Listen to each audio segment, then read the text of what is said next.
So round 23 brings me paired against Ken Rubin. I've never played Ken before. We've been on some online discussions about strategy and positions and study habits, but I don't think I've ever played him before, so I don't know much about his game. I've gone ahead and put in my opening rack here for you, and that's AAEIORW. And this one was pretty tough to deal with, trying to figure out what to do. Awa is an option, keeping it small. Aware is a good option. Owie in a couple different spots also makes sense. And then also throwing back 5 and just holding ER. All of those are fine things to do. So just to kind of show the crowd, I pulled up the details for this turn. And I ran this sim for a long time before the video, and all of it seemed pretty close. At the end of the day, Aware did end up on top by just a smidge once we got up. I ran it for about 2,000 iterations, but my computer's just not fast enough to run these sims while I'm recording. But yeah, a lot of plays that are all pretty close, and I don't think people would argue with you if you made any of the 4 between Awa, Aware, Owie, and Exchanging 2. So it's one of those situations where you sit there and think and think and think and waste a bunch of time, and then what you do doesn't really matter in the end. But Aware is what I decided to play, and of course, because I am me, I played it vertically. That's just what I do. Some people get angry about it, and hey, that's reason enough to play vertically for me. He comes back with Fena 4 overlaps right here for 25, and already I'm kind of licking my chops because we've got Aware on the board, and Aware doesn't take any hooks. No S, no R, no nothing like that. And interestingly, Unaware does take the hook, so Unaware is a noun, but Aware is not. So that's interesting. But already we got a kind of gross looking board on turn 1, and I'm pretty happy about that. I like playing closed. One thing I'm not too happy about is I didn't get the floating tile I needed to hit a really nice 9, or a really nice 8 rather, out of this rack. If you want to look for it, you can, or pause, or whatever. If not, I'm going to say it in 2 seconds. The word is moviola, which is fun. So did not get the L I needed, but that's fine. I still have maybe here for 31. If you don't know the word maybe, it's a really nice 5 to know. 5s are crucial in Scrabble, especially ones like this. I think it would be a decent idea for you to sit down one day and just open up Ziziva and go through all the 5s with the V and all the 5s with the W. It's super helpful to know those. So maybe comes down here. I don't like holding OO. I don't really like opening the SMU spot here, but you got to play for 31 out of that rack, and you can't complain about it. Wavy comes down for Ken, and we've got a close game. BEMNNOO is my next rack, so, OO as a leave can go pretty badly, and this is fine. Not the best case scenario, but well above average. I was happy to see that. And I don't think there's too much to discuss here. Maybe you play Boon, and maybe you play Boom. And I've struggled in the past, I think I mentioned this in the first video of the series, with trying too hard to undouble my letters when you're not supposed to. So, Boom is 8 more points, but it holds double N's, and you'd rather hold EMN. But is it worth 8 points, sacrificing 8 points to avoid the duplicates? And I'm pretty proud of myself for actually choosing correctly here and keeping double letters, even when it feels bad. And scoring the extra points here. Good call me, hooray. It's only a point and a half difference, but still, being good at Scrabble, a lot of it is being able to tell the difference, between 2 plays when they're, 1 or 2 points apart, and being able to consistently get that extra point of equity several times a game, several games at tournament. So Boom comes down for me, and he's going to respond with Goo, G-O-O. So that's an interesting play, because when you're dropping GOO for 11 points in Division 1, you're either holding like something real bingo prone like EIRS or EIRT, or maybe you thought about exchanging and your rack just doesn't quite justify exchanging, and you're still not super close to something.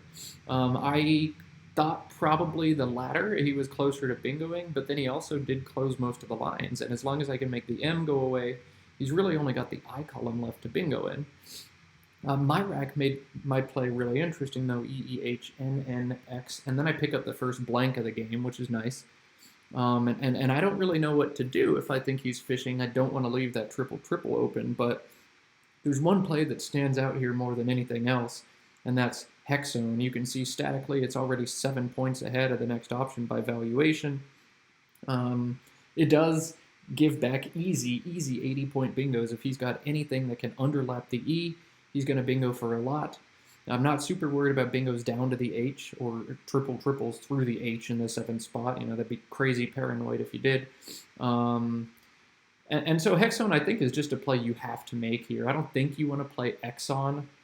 I think that's just too big a sacrifice. And if he comes back for 80, well, he comes back for 80. I don't care. I've got a blank, and I can still bingo on top of Hexzone. And if he bingos down here in 15, I can bingo back on 13. So not super bad. Just so many points, so much equity that you have to make the play. And fortunately for me, either he wasn't as bingo prone as I thought, or he just hit a bad draw after Goo, and he exchanged 3. So will I bingo into my blank? Absolutely not. I'll draw Gent and another D and a blank. And here, I think you played Jowd for 26, but I actually ran a simulation on this. You can score 63 right now with John, but with Ken exchanging 3, he might be about to bingo. So do I need to try and get ready to bingo back? Do I just want to cash points now and go up by 125 so that when he does bingo, I'm still winning? I'm really not sure how to approach the situation, but I ran this sim for a while earlier, and Quackle did say it preferred John by about 1.5 points. And you can see John has just jumped on top of the options there. Well, now it's back underneath, but I know if we let this sim go longer, John will probably be on top by just a little bit. And John is definitely lower variance. Jowd, if I don't draw a bingo next turn, if I pick up like another N or something, 2 consonants, that could be pretty bad for me. You want to avoid variance when you're winning the game. So maybe John is a play I should have thought about. But to me, it's autopilot. I can score 26 now. I can keep DENT blank. Like, yeah, I'm gonna do that. And no, maybe not. You give me this situation 100 times, and I think I'd probably still choose Jowd in like 70 of those 100 times. But I pick John and some others, and I just don't know what's right. You kind of play your gut in these situations, or if your opponent is giving you a tell or something like that, maybe you can base it on that. But that's a really interesting one. I played Jowd. Can't tell you if that's right or not. I'm not good enough, but that's what I did. And somehow, amazingly, Ken misses a bingo again. He's been, dropping 3 tiles a turn, and I feel like he's pretty close. And it looks like he just picked up a Z there, so he's able to cash it for 38, but he also does knock out that dangerous bingo line I was worried about opening, and then didn't bother to block. I am going to finally bingo into my blank, DEILNT blank, and it almost feels like a waste, to draw a rack this good, but Ken, having played Goo, and then for 11, Goo for 11, and then exchange 3, and then Tiz, to me, I still feel like he's close to a bingo. And if I drop entitled here, I'm giving him 5 unique floaters and 6 total floaters that he can try and bingo back through. Plus, he's still got this line here. So basically, I feel like if I play entitled, he will bingo back. And if I make a more defensive play, well, ET doesn't take an S. And if I can drop something down here, like Tinkled, it's going to be a lot tougher for him to bingo back. He's going to have a great fit through the 12 or 13 lines in order to do anything. Or maybe a bingo ending in an A or with an A near the end. Even something ending in ATE would fit down the J column, but this really reduces his bingo chances. I do want to have a quick talk about entailed. There's a little basic Scrabble strategy here, but when you're trying to decide between entitled and entailed in this situation, entitled is a significantly better play. You just want to think about how many floaters you're giving to your opponent, and entitled only gives 5 unique floaters because you're making the blank a T, and there's already a T in the word. So the odds of him bingoing go down by a smidge, whereas if you play entailed, now he's got 6 unique floaters, ADEILT, and they're all super nice floaters too for bingoing. So entitled would definitely be a better play than entailed in this situation. I did something weird here. I played Tinkled. I scored 61, but I feel like I really knocked his bingo chances down quite a bit. I'm going to give him a kind of bingo-prone leave. This might be a slight overstatement, but, bingo-prone-ish. I assume he's sitting on something like EIRS we're kind of in that vein. 2 vowels, 2 consonants, but pretty balanced of the 2 of them. I just want to show you the difference in Ken's bingo chances next turn, because I want to see this for myself.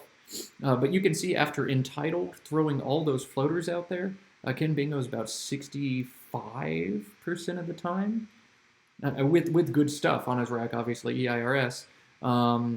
Versus after tinkled, his bingo percentage drops all the way down to like only 37 or 38. So I'm knocking 30% off his bingo chances next turn, and you can see that average score for him next turn drops by about 17. At the same time, I'm scoring 16 less right now, and you can see on the next move, I'm going to be scoring about 9 less as well. So I probably got too cute here. I think I should have just played entitled, conceded that there's a good chance he bingos back, but I'm getting so many more points that it's probably fine. Again, if Ken is an opponent I know better too, this is a really important turn for me. If he's somebody I know struggles on a closed board or loves to fish, versus if he's somebody who can play closed pretty well and is more of a tactical player, that changes things. But I don't know Ken very well at all. So I don't think I should have done this. I think I should have played entitled. Curious to see what you guys have to say. You know, is it worth sacrificing 16 points with a 40-point lead? Unsure. And then what is Ken's range here? Is he super close to a bingo? Does he have something like EIRS or possibly even a blank? Or am I being a little bit paranoid about his range right now? I don't know. But tinkled is what I came down with, and he comes back with tum. Tum is scary because it takes a front S. And one thing I'm pretty bad at is knowing what words ending in H can actually have an S at the end, because it seems like they make no sense. And a lot of words ending in H are some kind of sound or expression, and sometimes those are verbs, sometimes they're actually nouns, and sometimes they're just a sound, and you can't pluralize them. So I'm worried about that, but I picked up, let's see, I picked up CEGLQR blank. And there's not really a lot I can do unless I want to get like crazy defensive and drop lek there, keeping GQR blank, and there's just not a reason to do that. You can see Quackle says absolutely just throw back here. It's more a matter of what you want to throw back. And in this situation for me, I wrote on my score sheet that I exchanged for, and I didn't write what I exchanged. I would guess I held CR or ER in this situation, or I'm sorry, CR blank or ER blank in this situation. I really don't remember what it was. I would guess that I wanted to hold the C because of how closed the board was, and maybe I would have thrown back the R because there's a ton of them in the unseen pool at this point.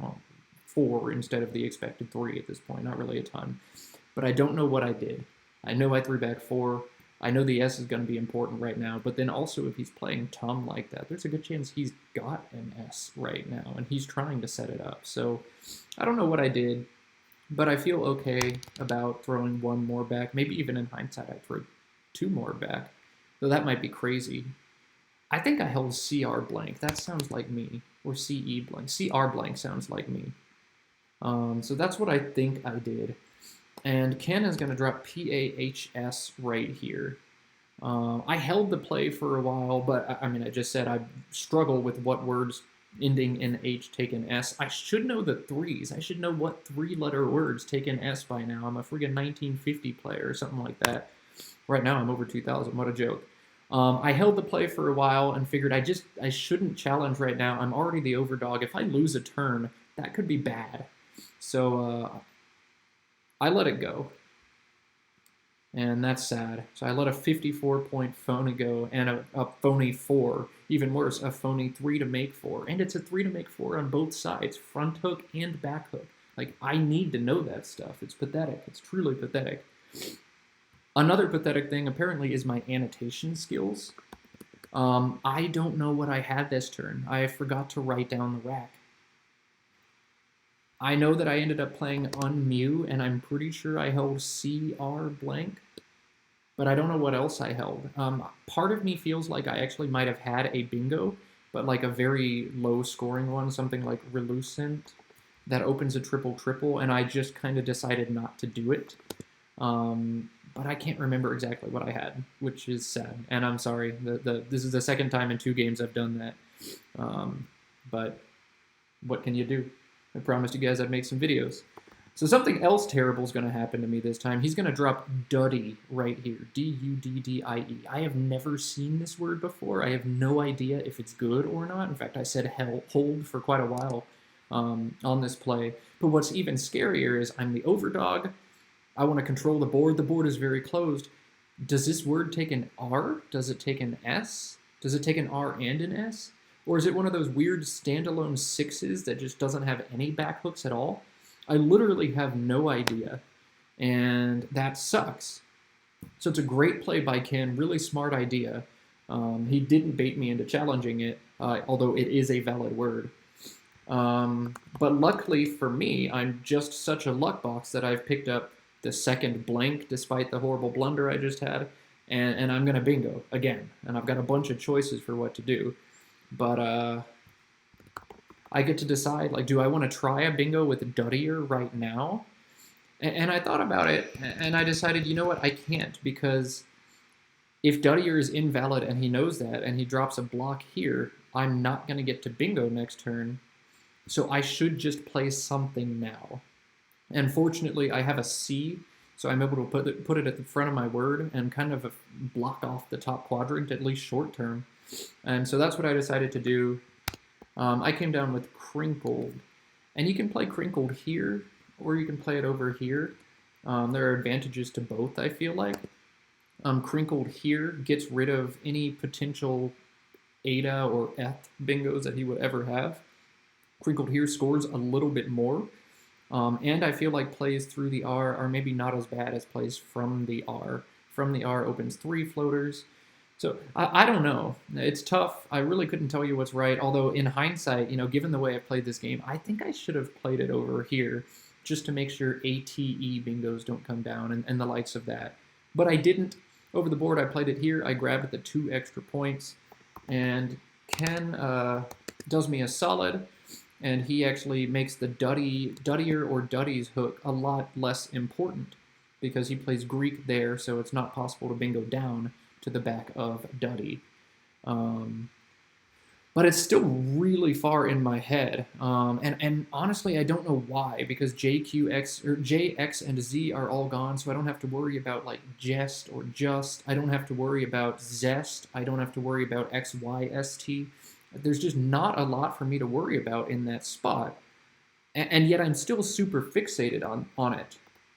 And I'm trying to figure out in my head, Duddy, what is that? And for some reason, I decide, like, it's got to be an old man or like a word for poop, duty or something. So it should be a noun. Like, any definition I can put on Duddy makes it a noun. So I can play QIS here. There's 2 more unseen S's. I'll just make the spot go away, and that's great.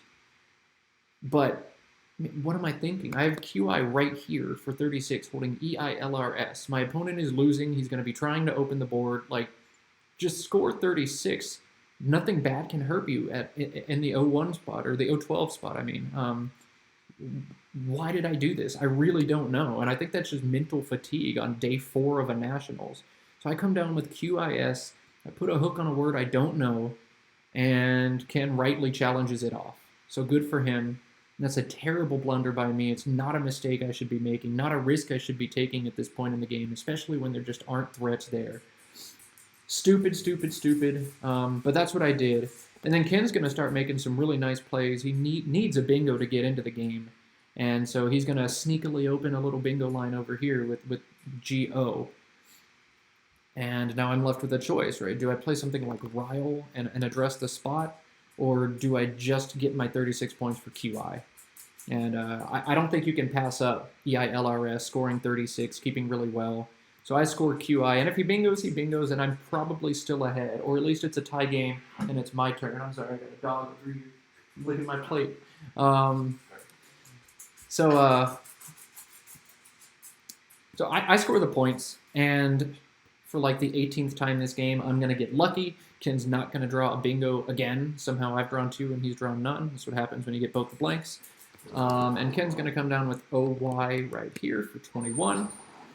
And then, sure enough, I did hold EILRS. You're going to bingo into that a lot. I pick up BN, And there's 7s in this rack that don't play, but there is an 8 that plays through the E. That's burr lines. I actually put some serious thought into playing blinkers here for no other reason than to bingo with a K 3 times this game. Tinkled, crinkled, and blinkers. And none of those are impressive bingos by any means. No word knowledge showing off there, but how often can you bingo with a K 3 times? But no, I scored the points. Burr lines is just a better thing to do in this situation, and so that's what I did.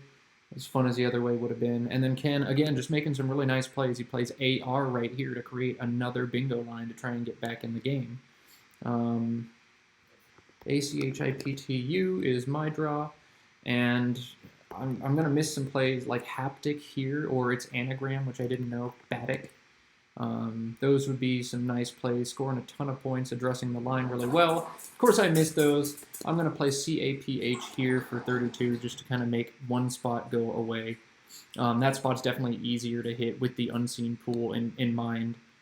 And so that's what I do. And Ken, again, misses a bingo. It's like kind of sad how many times he's missed bingos this game and how poorly I've played to deal with it. He's going to drop OP here for 4. And my rack is FILRSTU, which means he has EIORSTT, and there's nothing he can do with that. So we've just got kind of a dumb endgame situation for us. I play 4. He's going to come down. I think he plays Torta here for 19. And then I even missed my best outplay of TILS for 19. I think I wasn't confident TIL took a back S or confident enough. And so I just played the other out that I see, Kilts, for 12. And that's the game. It feels dumb. I definitely got thoroughly outplayed this game. I made bad mistakes. I let a phony 4 go. I lost a turn on a word. He played a 6 I had never heard of. That was a really nice play.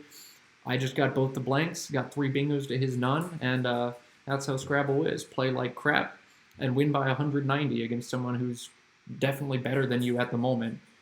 So that's that game. You know, always going to take a win at a Nationals no matter what, but wow, that was crazy. That was dumb, and I had to apologize to Ken about 3 different times after the game. It's better to be lucky than good, though. So that's that game, and we'll see what happens in round 24 next. Take care.